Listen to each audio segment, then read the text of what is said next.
விசேஷம் நடந்தது. பெரியவா சொல்லி கேள்விப்பட்டிருக்கேன் ஒரு விற்த்தாந்தம். சுந்தரகாண்டத்தில் சீதாதேவிய ஹனுமான் பிரார்த்திச்சார், அம்மா நீ ஏன் இவ்வளோ கஷ்டப்படுற, உனக்கு ஏன் இந்த கஷ்டம், முதுகில் ஏறிக்கோ, நான் கொண்டு போய் உன்னை ராமன் கிட்ட கொண்டு போய் சேர்த்துட்றேன்.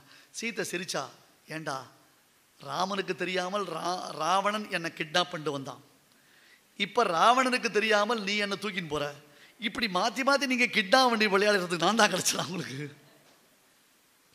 ஷரைஸ்து சங்குலாம் கிருத்வா லங்காம் பரபலார்தனஹா மாம்னயே தெரி காகுஸ்தா தத்தஸ்ய சதுருஷம் பவேத். டேய், நான் பரபுருஷனை தொடமாட்டேன்டா, பரபுருஷனை ஸ்பரிசிக்க மாட்டேன். ராவணன் என்னை தூக்கின்னு வந்தான்னா அவன் பலாத்காரமாக தூக்கின்னு வந்தான், வேற வழி இல்லை, அநாதையாக நான் இருந்தேன், என்னை நானே காப்பாற்றிக்க முடியாத ஒரு சுச்சுவேஷன் அது. இப்போ நீ தூக்கின்னு போறியே, நான் உண்மையெல்லாம் ஏற மாட்டேன், ராமன் வரணும்.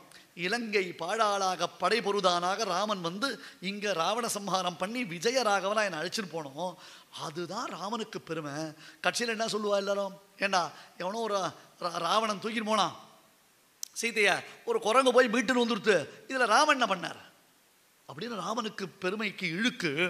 நான் ஏற மாட்டேன்ட்டா சீத்தை. இது ஆச்சு, ரொம்ப நாள் ஆச்சு. இங்கே ஒரு சமயம் ஹனுமந்த வாகனம் புதுசாக பண்ணினான். நம்ம ஆண்டாள் நாச்சியாருக்கு எல்லாம் முதல்ல அவ தான், முன்னாடி வரைச்சே அவ தான் வரணும். ஷாப்பிங் போனால் பின்னாடி பொட்டி தூக்கின்னு வரதானே அவர் காரியம், இவன் முன்னாடி தானே போனோம், இவன் ராணி. எதுவாக இருந்தாலும் முதல்ல ஆண்டாளுக்கு, அப்புறம் தானே பெருமாளுக்கு. அது பெருமாளுக்கு தான் வாகனம். ஆனால் நாச்சியார் ஏழை பண்ணான். அப்போ திருக்குடந்த சிவன் ஆண்டவன் ஒரு மகான் எழுந்தல் இருந்தார். அந்த சுவாமி வந்தாராம், சேவிக்க வந்தார்.